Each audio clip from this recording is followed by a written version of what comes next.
listening to TGI Sports Talk with your host Keith Angle on Northeast Streaming Sports.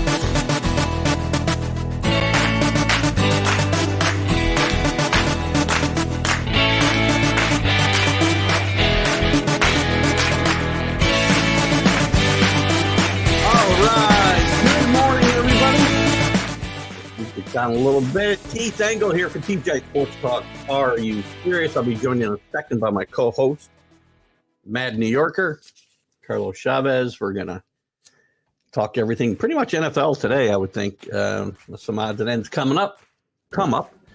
We'll talk about the wild card results from last week.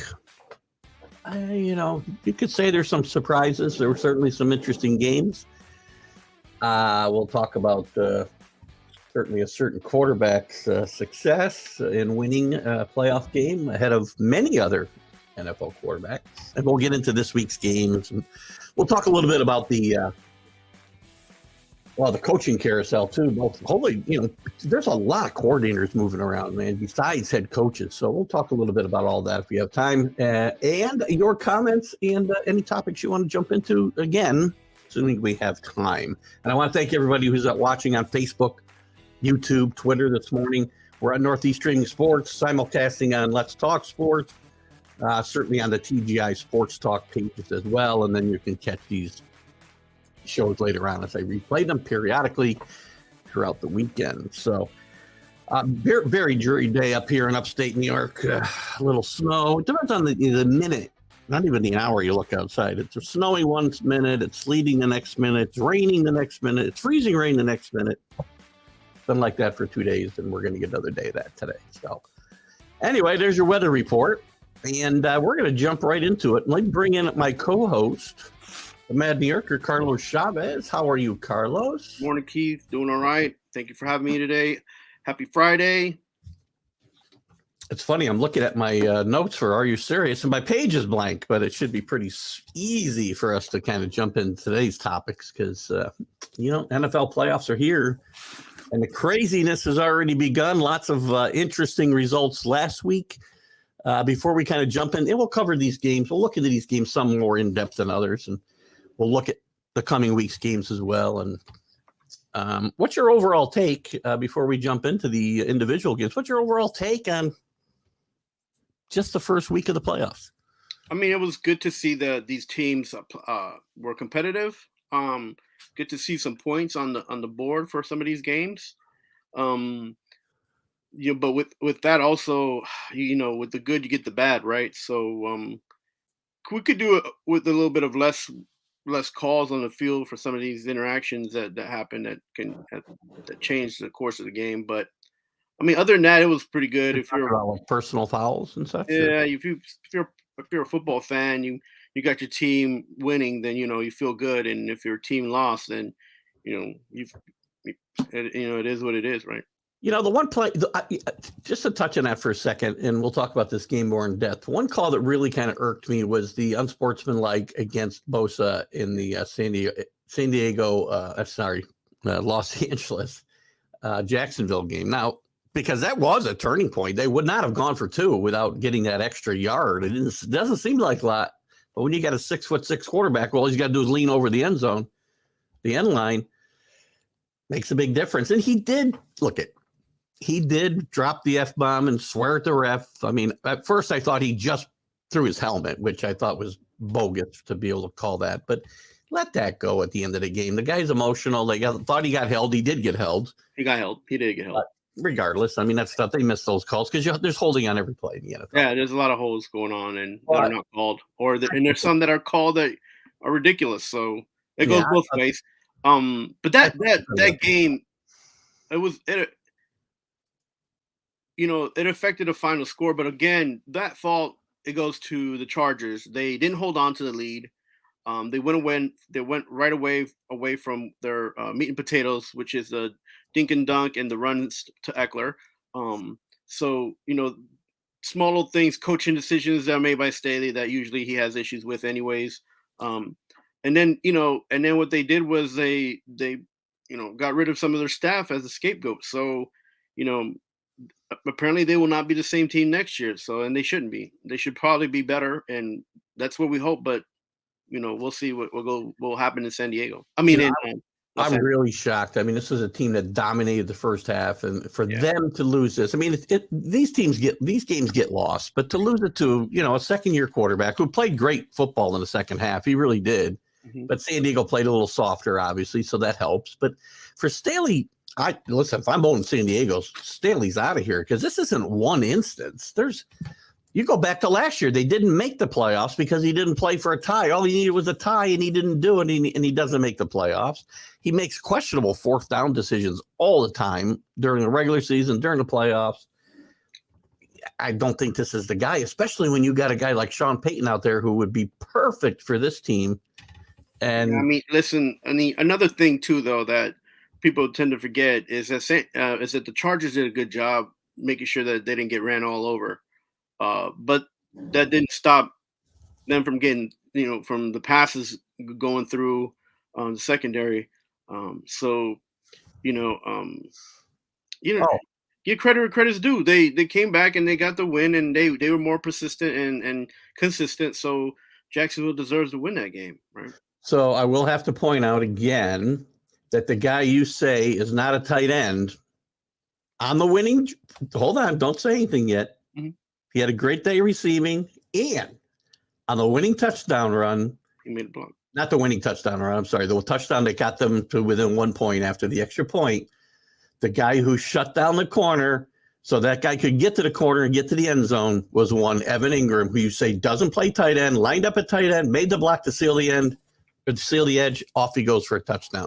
The guy's playing great tight end this year. Well, he has to play that position because that's what they're forcing him to play. But he's not really good at it. He did his job, and he did an okay job. And we'll see this. And we'll see this week what the results will be. Whether that team's gonna keep carrying forward with the way that he plays his position. This is gonna be a new defense that they're playing too. So. Or different defense. I got to tell you, when I watched that play, the first thing I noticed was actually that block because I couldn't wait to have this conversation. This guy is a very good tight end. He blocks and he catches. He's supposed to block, but the problem is he's not great. He doesn't block though, but you told me he doesn't block. I said, well, he's not good at it. I said he's not good. He's not a good blocker. Pretty good at it right there in the game. Because that's one of those, that's one of those bang bang plays that you got to do your job, and if you don't do your job, nothing happens. I'm glad for him. He did it. He did what he was supposed to do, but I wouldn't depend on him doing that every single time. Well, he has this year because they've run the ball pretty well, and you don't run the ball well. No, they did not run the ball that well at all this past game. They ran for 117 yards. ETN had 109 yards on 20 carries. They didn't run the ball well. He ran the ball well. He ran it okay in the second half. Who else is going to run it? He's your lead half. In the second half. First of all, they're not going to run the ball a lot when you're down 20 points, 25 points, whatever it was. Because they tried and it wasn't happening because the Chargers did a pretty decent job in the first half. But again, this is a case of you judging him by his past and not his present. He's gotten better. You cannot deny that. He's not the last guy we'll have this conversation about. You're talking about Ingram? I'm talking. Yeah, Ingram. Yes, he's okay. I mean, I was happy for him. Okay, so here's a background story on Ingram. Okay, what's the background matter? I'm talking about today, though. No, but I'm going to tell you something that you need to hear. Okay, this kid that did a good job.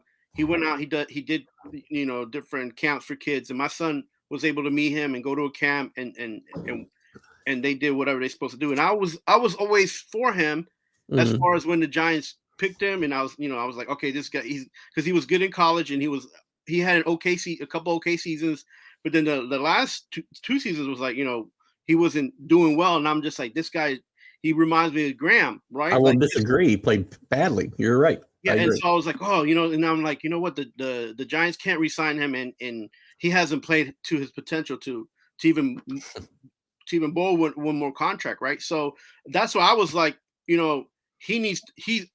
the way I seen him play in the last 3 seasons before he went to Jacksonville was that he wasn't blocking well, he wasn't catching well, right? He had a lot of drops. So, but his focus was trying to get his technique better blocking.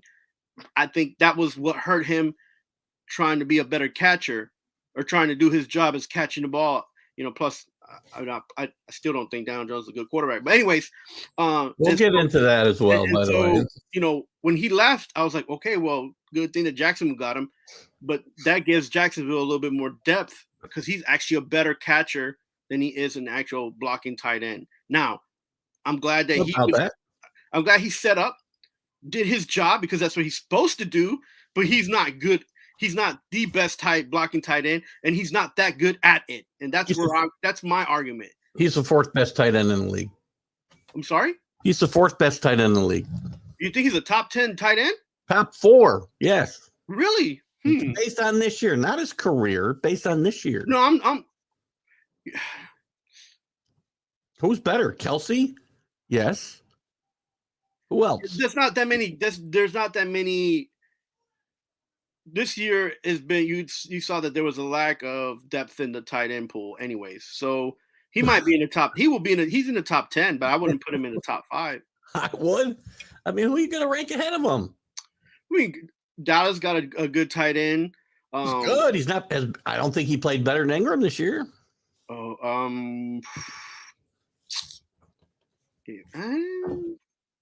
mean, who knows? And don't throw out the gratuitous Cowboys just because Alan's here. Good morning, Alan, by the way. Alan, CA, good morning to you guys. Good morning, guys. I'm kidding you, Alan. We'll get to your game in a little bit. Anyway, I don't want to belabor that point too long, but he played a great game. And he did play well. He did play well. All of the Jaguars, like I did, they deserved to win because they played better in the second half. They were more, they were more persistent, more combative, and they were able to come back and that kid led the way, right? The quarterback led the way. So you know what, their defense played pretty well too because they only San Diego. Oh, Jesus, San Diego. I'll just say the Chargers. The Chargers only ran for 67 yards, I think, in this game. Yeah. And, it was the Jacksonville offense that gave San Diego the chances to score. But you got the ball in great scoring position. You had pick sixes. You had everything else. And that's what really beat them. And then the second half, that Jacksonville defense, just because San Diego kind of took the foot off the gas a little bit, that doesn't take away from the fact that Jacksonville defense was tremendous in that second half. And I think they're going to have some trouble in Kansas City this week, but we'll talk about that. They had an exciting game, but that was their Super Bowl, and I don't expect them to pass Kansas City either. So. It might be very hard to get back up for that. You're play that level 20 now. I get it, but to play at a high level. And the thing is, well, here's the only thing about Kansas City, and I'm not saying that they give up a lot of points, but they do allow teams to stay in the game, and sometimes that's a hindrance to them. So. Thank you very much. Kittle's the other name I was trying to come up with. So maybe he's third. He's not even counting his own tight end. You gave him credit. He didn't. No, I think Gesicki. I think there's a lot of tight ends that this year who are decent or good. Like Hawkinson. Hawkinson's way better than Ingram. Yeah, Hawkinson's a really good tight end. He didn't play that well once he got traded. He's playing pretty good right now. He played good last week in the loss. So I think there's a lot of talented and good tight ends like Bray. Like, there's a lot of good tight ends that this particular season, we haven't seen them play up to their potential. Yeah. It's just been a lot of terrible football, man. So. Well, we know that already, but again, we saw some really good football in playoffs. Let's jump to your game. We'll get to Allen's game since he's here. We'll go there third. I want to get to the Giants. Upsetting the Vikings. I bet the Giants last week. I like the Giants a lot in this game. Sometimes at some points it looked like they'd pull away. Kirk Cousins would bring them back. He didn't play badly, Kirk Cousins. I can't blame this game on Kirk Cousins. One of the reasons I bet the Giants was because of the Kirk Cousins factor. He didn't play badly.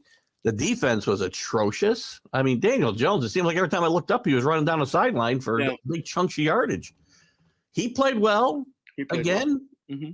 And again, I saw a bunch of people say, slow down, Daniel Jones plays one great game and all of a sudden he's Joe Montana. I'm not saying that, but this isn't one great game. He played a lot of really good games this year, and this team won games and won this playoff game.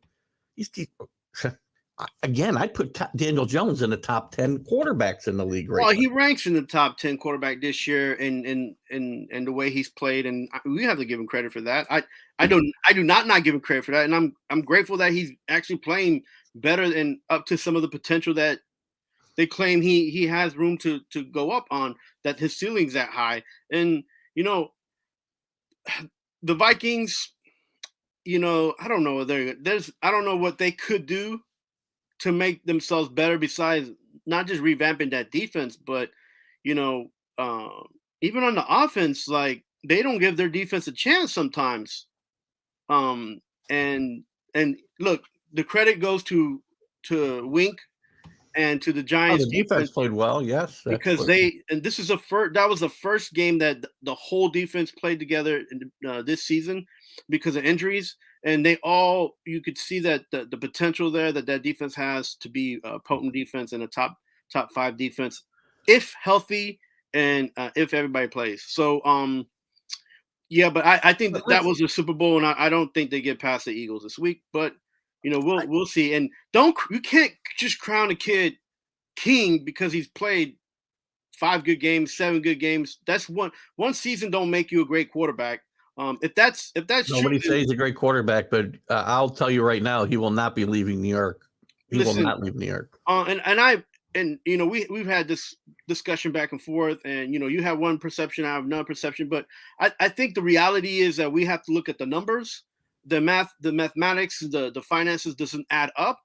I say that the Giants have to be like these kid movies Frozen and just let both of these guys go, Saquon and Daniel Jones. And what then? You're a guy who wants to win now. You tell me all the time, I pay good money, I want to win now, and you want to trade your best 2 players. You're right, and I said, but again, the Giants are in a chaotic and dismal financial situation, and here's the thing: you can't sign these 2 guys in hope that you're going to keep the 2 coaches that are going on interviews left and right.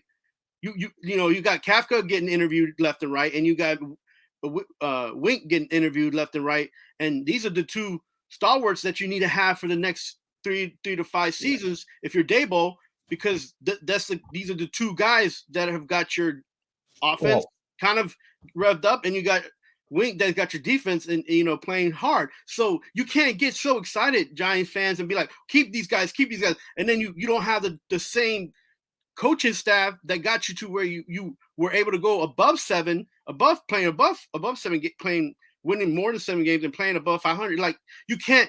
It's not balanced, and it won't work. That Daniel Jones had issues because of coordinators coming in and out, because his comfort level. Daboll gave him a clean high school type of offense to run, that he can't make mistakes. They took the ball out of his hands, making sure that he only made certain throws. So you're gonna now give this guy a contract, hoping that he plays better than or plays just as good as this year, and another new coordinator. That don't make no dang sense. Come on, man. So you want to if the coordinators walk, you get rid of your players? Nobody does. No. Okay, so but in this case, and also in the case of 2 games next year. In this case, and also in the case of the Jets, it's a great situation for the general manager to make a better decision on getting a coordinator, making sure that the coordinator signs a 5-year deal, which means that he'll probably stay for 3 years, right? And then also that you keep your defensive coordinator, who made you one of the best defenses in your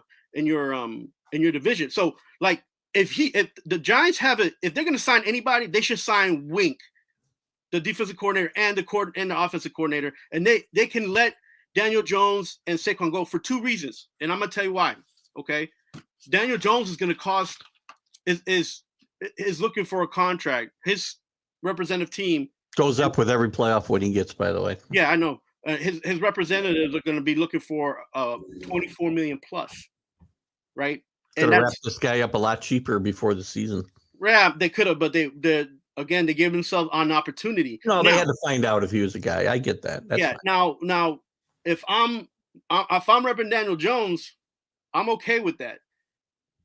I gotta see what the other teams are willing to give me. Now, other teams will probably give him 20, anywhere between 15 to 20.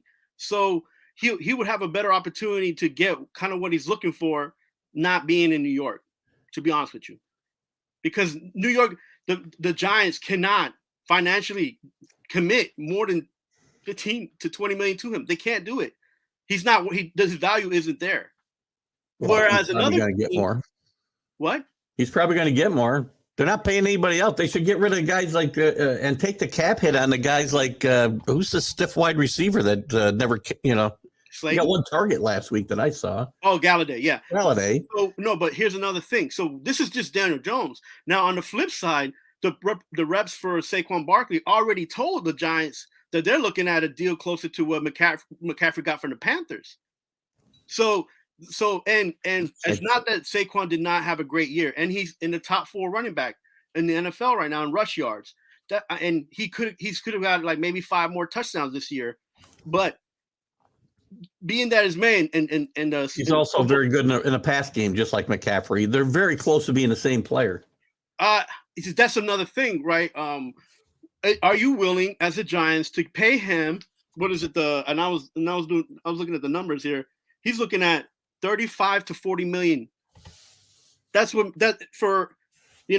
he's looking at the over the $12 million rank, over $15 million of cash for 1 to 3 years. Come on, man, for the first 3 years.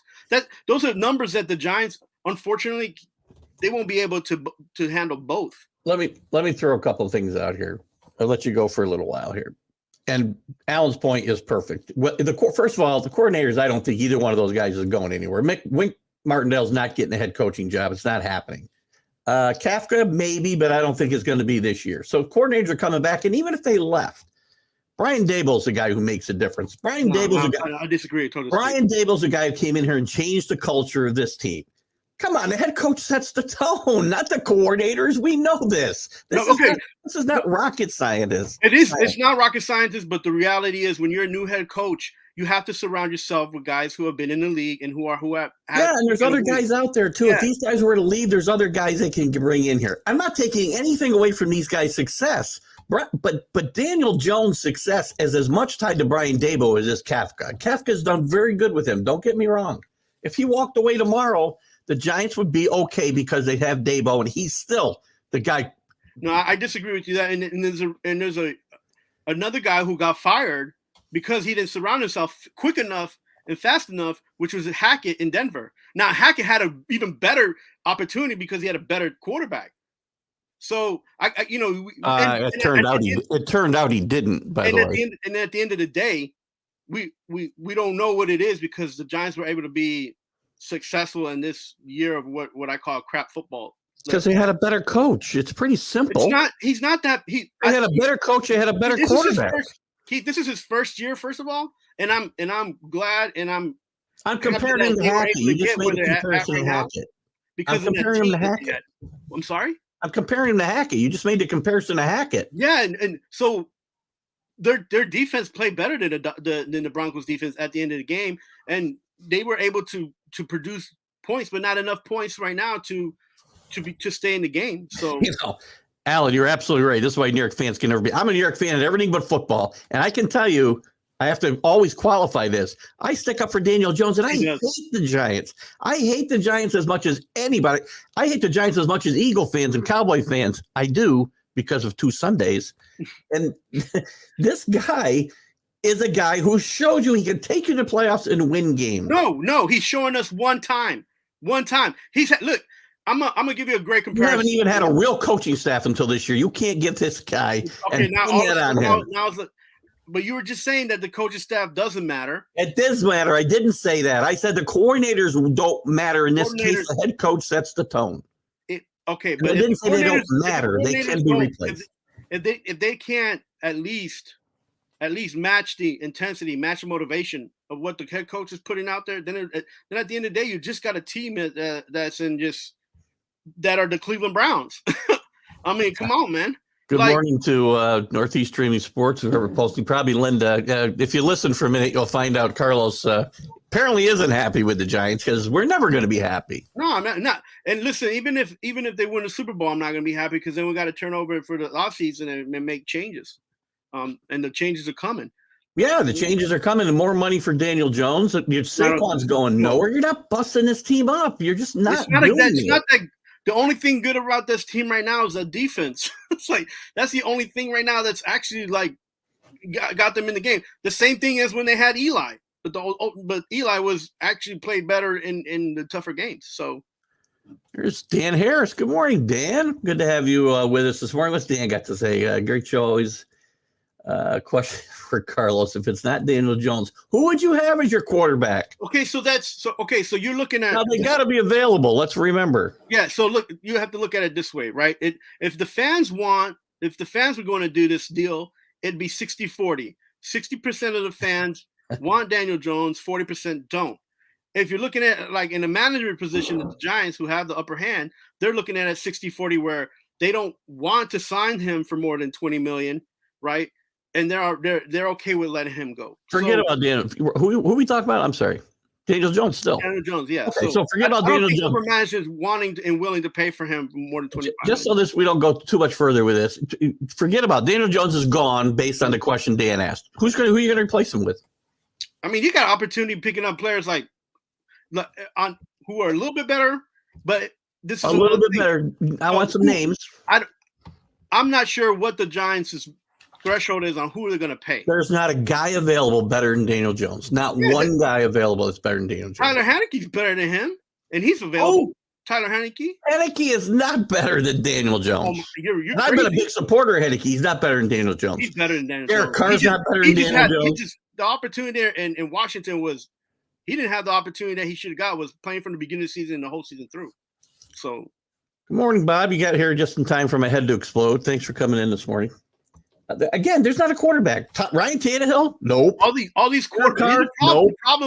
The problem with the availability of quarterbacks is that on the top end of your quarterback, there aren't that many free agents, right? That the Giants might be willing to go and splash on.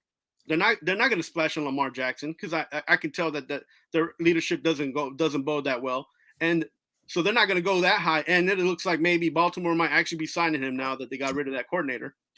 So, and they're not going to go for Aaron. They're not going to go for Aaron Rodgers because Aaron Rodgers is on the. He's already peaked. We'll talk about this, but just to Alan's point here, I think Daniel Jones has got a better chance of getting to that game than Dak Prescott. And I'm going to tell you what: if Dak Prescott were available, he's not better than Daniel Jones. He's just no. He's on him and they're on the median of the QB. There's a lot of. They're in the same tier. They're in the same tier of quarterbacks, right? I mean, you got to go with tiers almost. Top tier is there's very little space. Well, and there are not many free agents available there. And then the three guys to me at the top, and Allen, Mahomes, and Burrow. Yeah, but they're not available. They're not free agents, man. No, I know that. I'm just talking about. I'm just talking about the best quarterbacks. You don't have free agents. So I just told you, you don't have a better quarterback available anywhere by trade or by free agency that's better than Daniel Jones. So in the middle tier, there's a lot of guys that have more experience than him and have been in the playoffs, but they're not winning quarterbacks, and they're stuck in that middle tier. Wow, I'm not sure Alan's comment about who's better here.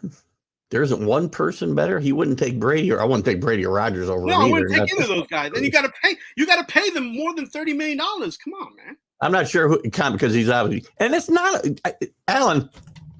You got to look at the talent surrounding Dak Jones is so much better than the talent surrounding Daniel Jones. Dak Prescott, based on performance, is not better than Daniel Jones. He's just not.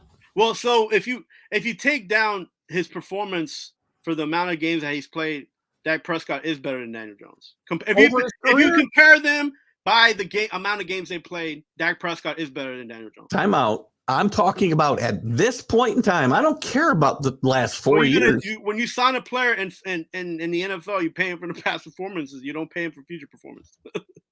Well, that's partly true, but you pay a guy to come in and win games, not just for that's for what Daniel Jones. This is the first season Daniel Jones is actually winning games for you. That's one of the biggest issues, and that's one of the biggest problems on why he's in the bottom of the middle tier quarterbacks. This is all going to be conjecture, but I'll tell you right now, and we're going to move on after this, but I will tell you right now that if all things were equal and Dak Prescott and Daniel Jones were both free agents this year, Daniel Jones would come out with a bigger contract easily. Based on where they are today and what they can expect here going forward. Right now, Dak has that huge contract, so he's in the top of the middle tier, and he's not. And Daniel Jones ain't going to reach what that prospect can pay at all. By the way, So I will admit when I'm wrong, by that. the way. You can think that, and you might have that opinion, but that's not going to happen. In fact, unlike some other people in this studio right now, that when I'm wrong, I'm freely admit it. Like I was wrong on your boy Zach Wilson. I was wrong. I was wrong. No, and I told you he was a project, and I sat here and I was like, he went to BYU. He barely played he barely played any big games at BYU. Like they were comparing him. His comparables was to. We got time. Garcia, maybe we got time in the offseason to talk about him. I was high on him. He's not going to make it in New York, and that's the end of the story. So let's move on. I want to get to Allen's game. We'll go to and we'll cover some of these. We'll at least talk quickly about some other games, obviously. But I want to get to this week's games too. Cowboys and Buccaneers. I'm a little shocked. I thought the Buccaneers would give them a game. Their game plan was awful. Awful. They gave up on a run way too soon. They didn't protect Brady, and Brady had happy feet. And we all know you rush Brady up the middle, you hit him a few times early, he's going to get happy feet, and he had him. And he looked 45 years old in this game. Yeah, it looked like Father Time's catching up with him. But again, they had a couple plays here and there, and they just couldn't get in the rhythm. And the biggest issue that they've had all season was the fact that they didn't go out and supplement the running game, because Fournette is not. You could tell that Father Time has caught up with him, that he's not the and that O-line didn't help them in the beginning of the season. And now that it came back, it wasn't there for them, and they weren't in sync to create what they needed to for Fournette, even if he did have that extra boost. So they gave Fournette an extra weeks of rest, and it didn't look like he was rested at all. Oh, he was terrible. He averaged about 2 yards a carry. Yeah, it didn't even look like he was a backup running back. It looked like he was a third string running back going out there and taking reps. And in fairness to Dak Prescott, he played pretty well again. Yeah, no turnover. No turnover. Yeah, you can't play much better than he played. His passing rating was 143 or 145, something like that. He was almost perfect. Mm-hmm. But again, this isn't a good Tampa Bay team, so I'm not excited about Dallas's chances about going out in San Francisco to play, and we'll talk about that in a second. And I know Alan's going to have some comments on this game, so we'll get to him. The running game was good. He did say Pollard would have a big game for Alan's credit. He did make that comment on one of my shows, and Pollard played very well. He was the better running back in this game, and I think he's the better running back at this point anyway. He's the younger, the quicker, and the faster running back, and that's the biggest problem they have. They can't. I believe they got to make a decision on him. Yeah. I think they may lose him. I've been saying that for the last 2 seasons. They just need to give pay. And another thing is that the younger guy is looking at the older guy. He's doing more work, and he's going to want to get paid, man. And the tight end you brought up played very well in this game for them too. Schultz had 95-ish yards receiving, a couple touchdowns. So great job by him. Dallas looked good. Going to play San Francisco is going to be a little bit different. Let me ask this before we get away from this game. We'll talk about Tom Brady for a second. He looks old. He needs to retire. He's been distracted. I said he was going to be a distraction before his divorce and the separation and then divorce even came up. And it proved to me to be true. He was a distraction for this team the whole year. It's not as good a team anyway. They're not as well coached. Todd Bowles is a great defensive coordinator. He's not a great head coach. Mm-hmm. I don't think Tom Brady comes back to this team or any team next year. What are your thoughts? Yeah, I don't think he comes back to Tampa Bay, and any other team that wants him, even just for a jersey sale, better have a great O-line, right? And give him an opportunity to at least be half of the quarterback he was this year. You could tell that the fact that they didn't have a running game and they didn't have an O-line that was consistently together the whole season, it made a huge difference. And it's up to Brady too. If he puts himself out there and there's a taker that's willing to pay him, then that's not on him. You know what I'm saying? Yeah. So that's a problem. I think that's one of the biggest problems in the NFL is that some players are like, and their representation are like, yeah, let's do this. Let's get a 5-year deal instead of a 2-year deal, and then just drag things out. And sometimes it's not good for the player. So. Tom Brady's problem is that Tom Brady believes this is all he is. He's a football player. He doesn't know anything else. That's his problem. Let's get to some comments from the game. Alan, I did not ignore the performance by Dak Prescott. He had a very good performance this weekend. I just said that, but I can't ignore the fact that he's liable to come up with the same game he played against the team formerly known as the Redskins, this week against the 49ers. Yeah. He's not as good as the top quarterbacks. He's just not. And by the way, to your next comment, I'm pretty sure when Cooper Rush was playing, I never said Cooper Rush was better than Dak Prescott, but I do believe some Cowboy fans, including yourself, said Cooper Rush you might have a quarterback controversy when Cooper Rush was playing earlier in the year. I'm pretty sure, Alan. If I'm wrong, I apologize, but I'm pretty sure you said he should keep playing. Yeah. Maybe I'm wrong, but we'll see. You're definitely a Mets fan, apparently. Here's the thing about that. The Cowboys have that problem where they have the younger player on both positions that could be better than the guy who's starting, and eventually that's what causes that chaos over there. And if they can't get rid of that, or they can't find a way to mellow those feelings out, then they're not going to be successful. And they'll play games here and there because of their talent and because they have potential, but they're not gonna go far. And I kept saying that the Dallas Cowboys need to go ahead and buck up, pay Pollard and get rid of the other running back, and they keep Dak, and that's your quarterback. Don't even mention Cooper.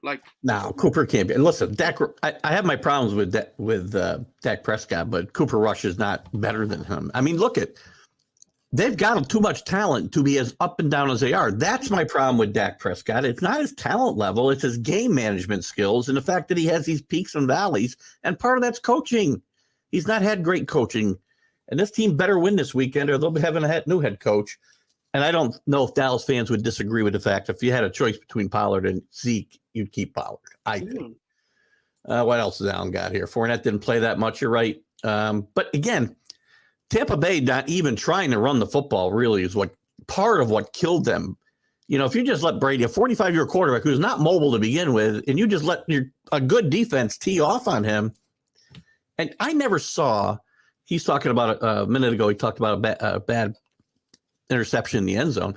I have never seen Brady throw into coverage where there's 3 and 4 guys around the guy that he's throwing to so often as he did Monday night. It just was a bad look. I think that first interception set the tone for the defense, where they were it gave them it gave them some motivation because they got a pick off of him, and it looked like a terrible throw to begin with.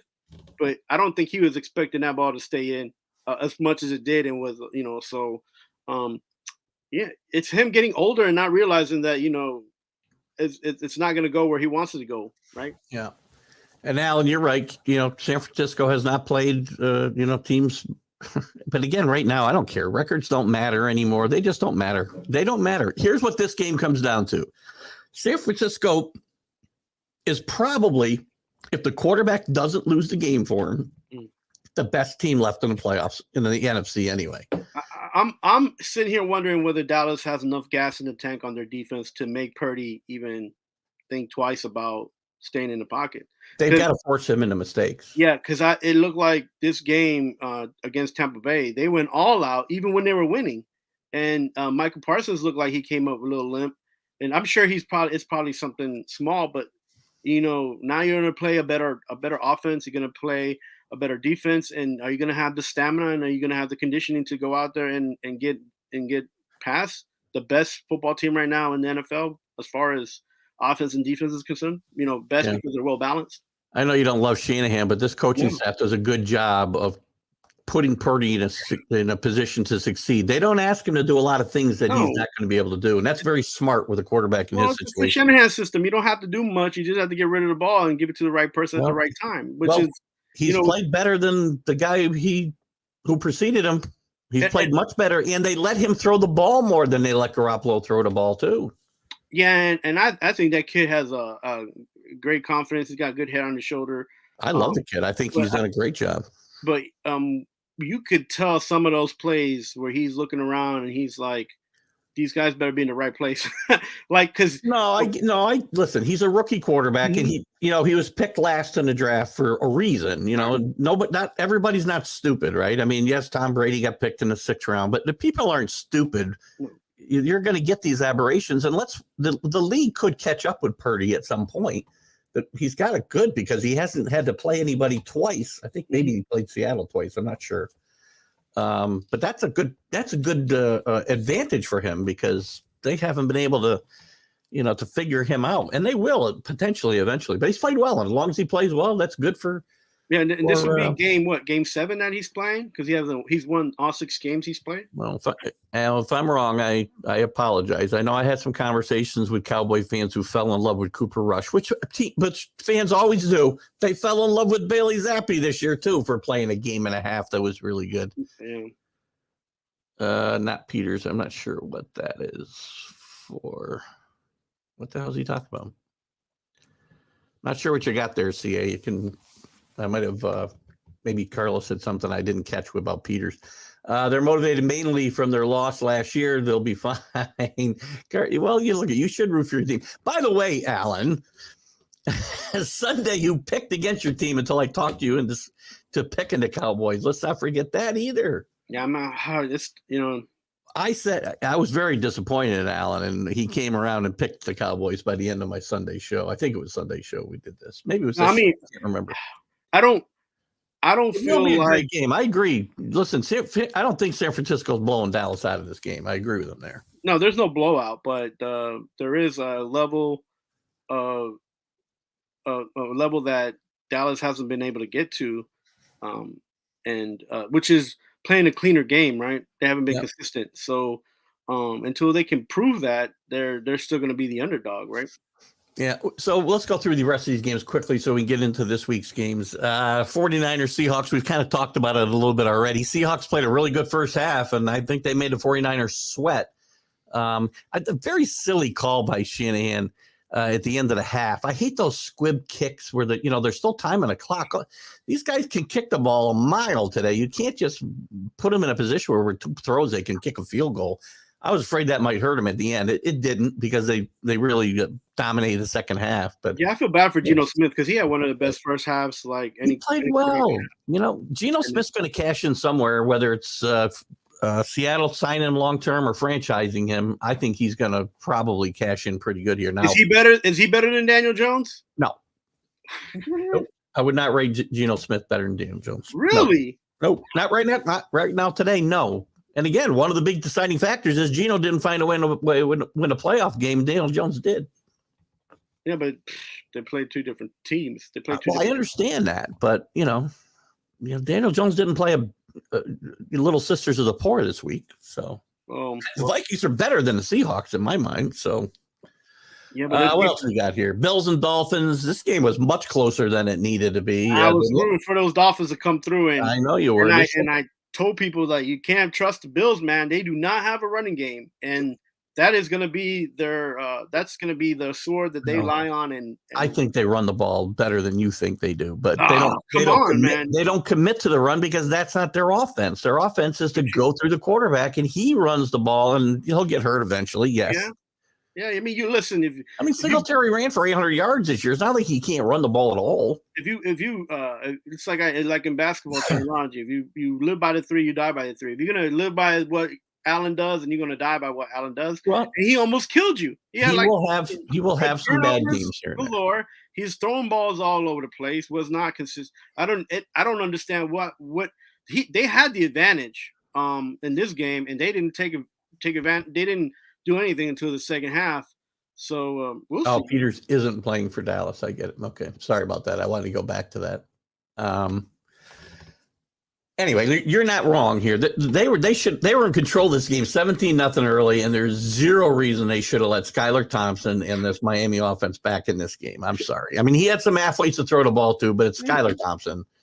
And on top of that, the Dolphins, what did they doing that they made the same mistakes that the Chargers made. They were in the lead. They had the opportunity to step on the neck, and what they do, turn around and go away from what their bread and butter was. Agreed. The other game, the last game we didn't chat about, the Bengals and the Ravens. This was probably the dullest game of the except for the 100-yard return on the fumble. Close to call though, right? 99-yard. I guess it can't be 100. It was a close call, but I think it was the right call. That was a big play. The Bengals kept the Ravens around. Mm-hmm. Huntley played, a decent football game. The Ravens defense was better than I thought they would be.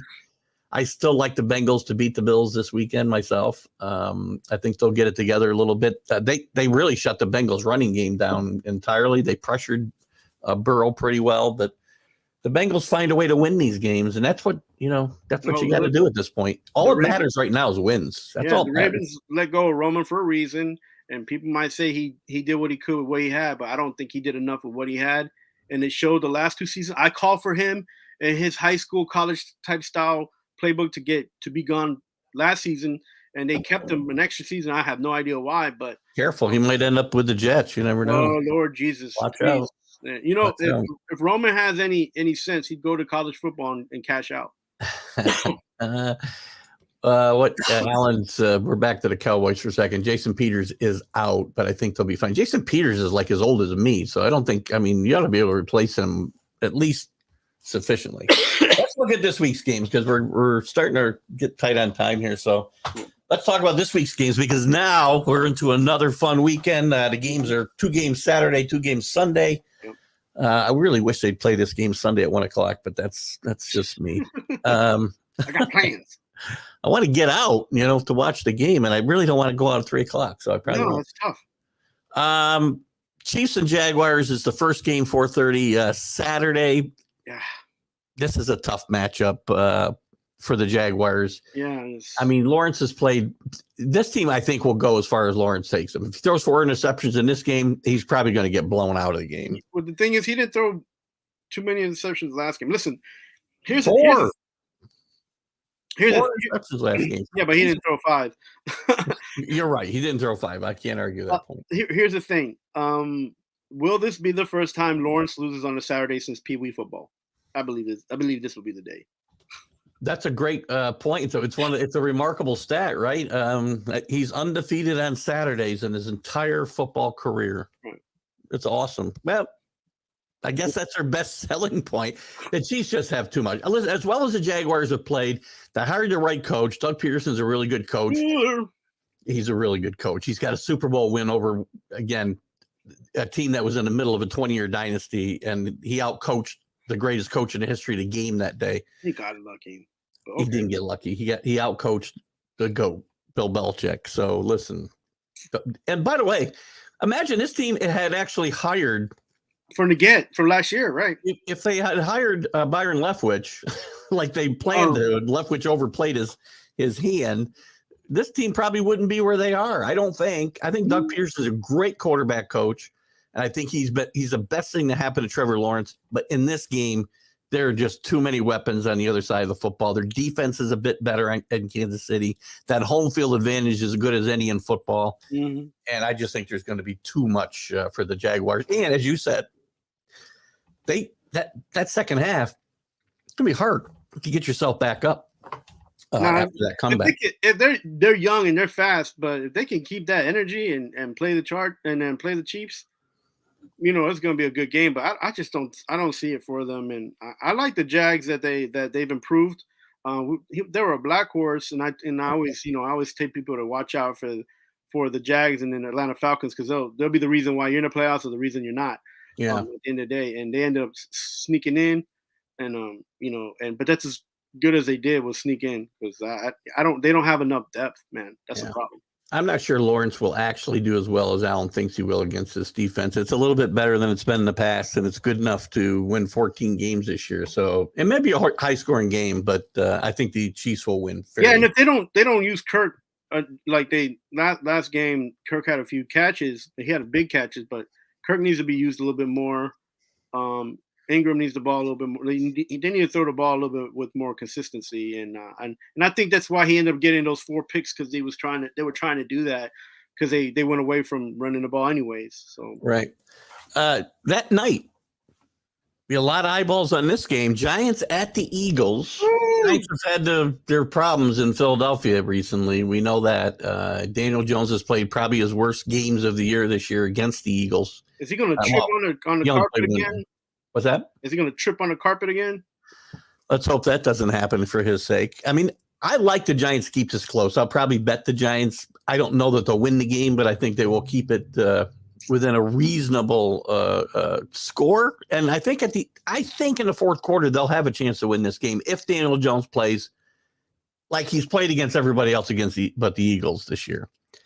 Yeah, Saquon needs to run the ball more than 100 yards in this game. They need the Eagles. Well, he only ran the ball 9 times last week. Yeah. I was shocked. The Eagles are going to give them the running game and they'll stop Daniel Jones from making all those great throws that he makes.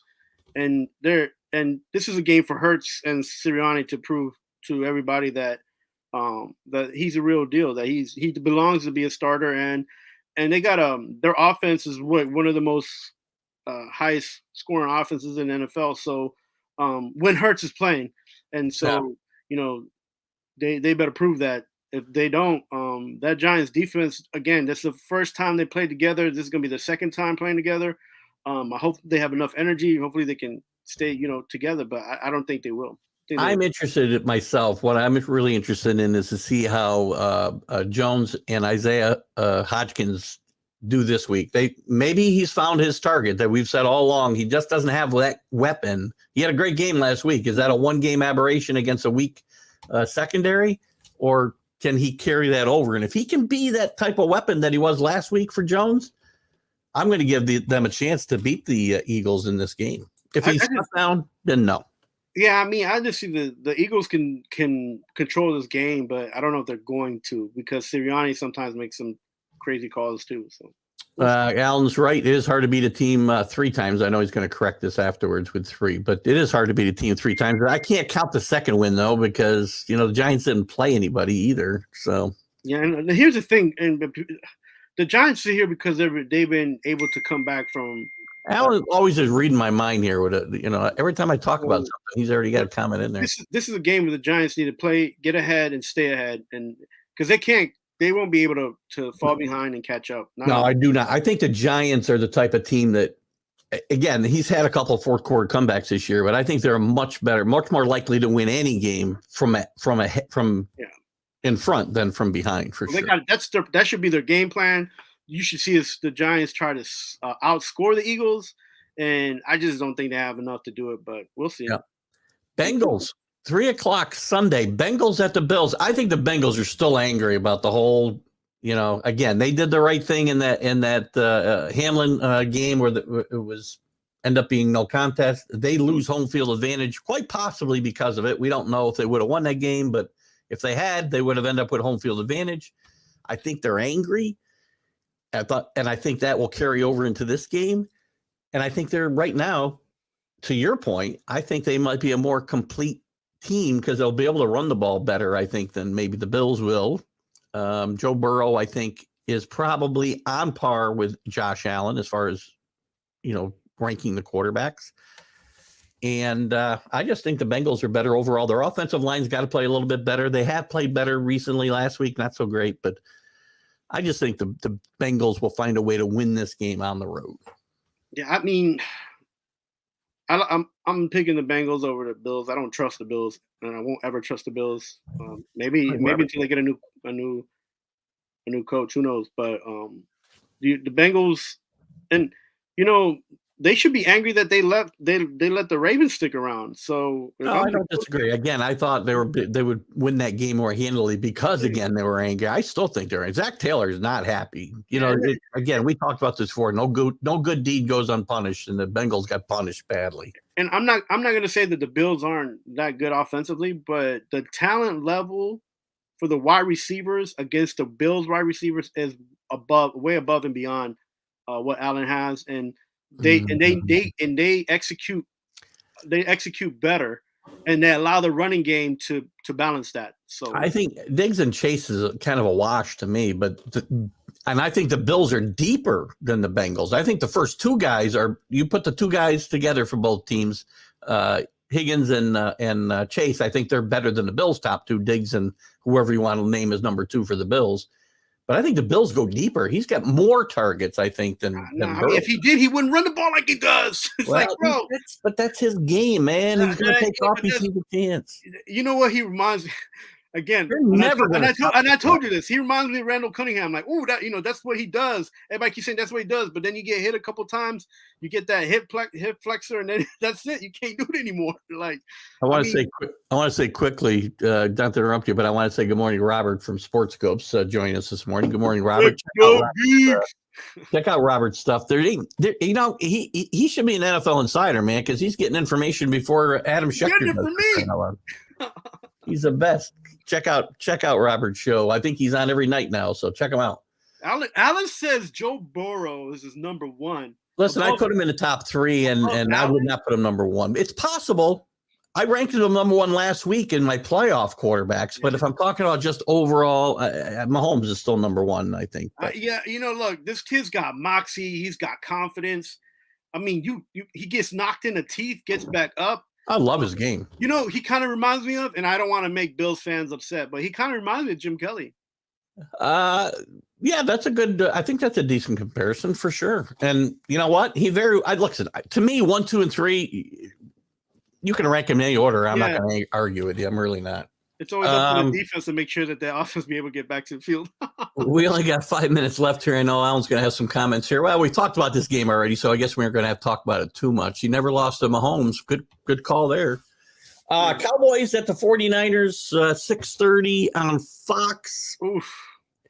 I don't know if this is the game of the weekend, but because these are all good matchups, I think, this weekend. It's a really good divisional series. I like the 49ers because they're at home. Yeah. The only way I see them losing is if Dallas can really shake Brock Purdy. If they can shake Brock Purdy, then they'll have a chance to upset this team. Who's listed as the backup for San Francisco? Say that again? Who's listed for the backup of San Francisco? Who's the backup? QB? I want to say Garoppolo? Allen probably no, because I don't think he's active. He's not ready to play yet. Oops, I went to the wrong. I'm looking for their depth chart here. Hold on. Allen's probably posted it before I even get it up there. Josh Johnson. There you go. If Purdy gets hurt, game's over. Most likely. Although the 49er defense is really, really good. I don't know if you ever heard me say this, and I don't know if you remember me saying this, but because McCaffrey's always injured, I say he could be a quarterback because he can throw the rock. And he did it in high school. And if I'm the 49ers and I need somebody to win this game, I'm gonna give it to McCaffrey and I'm gonna let him throw the rock. Yeah, maybe you may see. Look, they may have a play like that to pull out here, but they probably want to save it. No. I'm not talking about one play. I'm talking about you're gonna let. Oh, play quarterback? Yeah, you're gonna let Josh decide. Well, you're better off running a Wildcat or something than playing Josh Johnson. You're not wrong there. Yeah, But who? This to me would be the game of the century if it's Josh Johnson versus your Mr. What's his name? Cooper Rush. Can you imagine? Yeah, I was just looking. I know we got to end the show here quickly. I don't seem to have an invite to the Mac and Jack show. I don't know. I mean, I'm person non grata. I don't know what happened there. Anyway, Alan's prediction, 28-24. Here's my prediction for this game, and I'll give it to you, and I'm going to be very specific. I think the 49ers win this game. I think I'm going to flip this score, and I may make it 30-24 49ers, and I will tell you that some bad game management by Dak Prescott in the fourth quarter cost the Cowboys this game. I think it's going to be 32-24. 32. That's a hard number to get to. No, you never know these days. Guys could be. By the way, who's kicking for the Cowboys this week? Alan, you? They gave me a rank. They called me up to kick for them, and I was like, man, I can't make it on Sunday. I got to go to church. They called everybody. Their phone bill this week has got to be awful because they called like 340 million people trying to get a kicker this week. Jerry Jones even invited me to dinner, and I was like, man, I can't make it. Alan, you better hope this game doesn't come down to a field goal. I don't care if it's 21 yards. This kid's not going to make it. No. Look, I'm gonna tell you something. If it's Cooper Rush versus Josh Johnson, we're gonna have a game. I hear people changing the channel rapidly.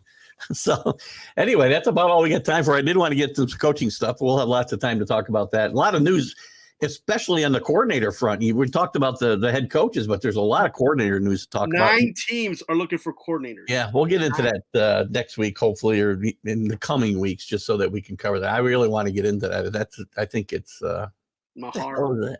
Yeah. Okay. Good luck. Go for 2 every time. I'm just. Did he not tie his shoelaces? What happened, man? 2. That poor guy. I mean, I feel bad for him. I really do.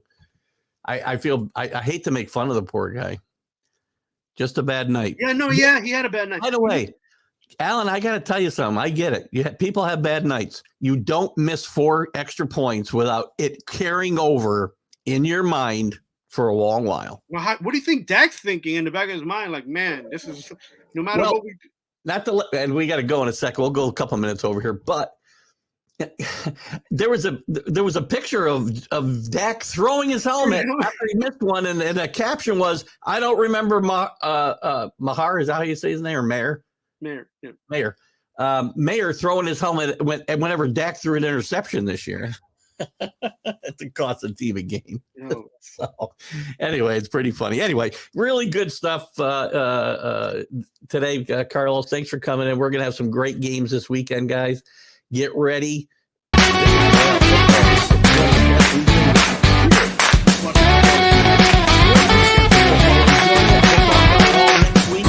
The games, the championship games, and maybe some coaching we'll get into, but I can quiet Carlos down pretty quick. Have a good weekend, guys. We'll see you next week. Tango, TGI Sports Talk. Are you serious? Right here on Northeast Streaming Sports. Have a great weekend.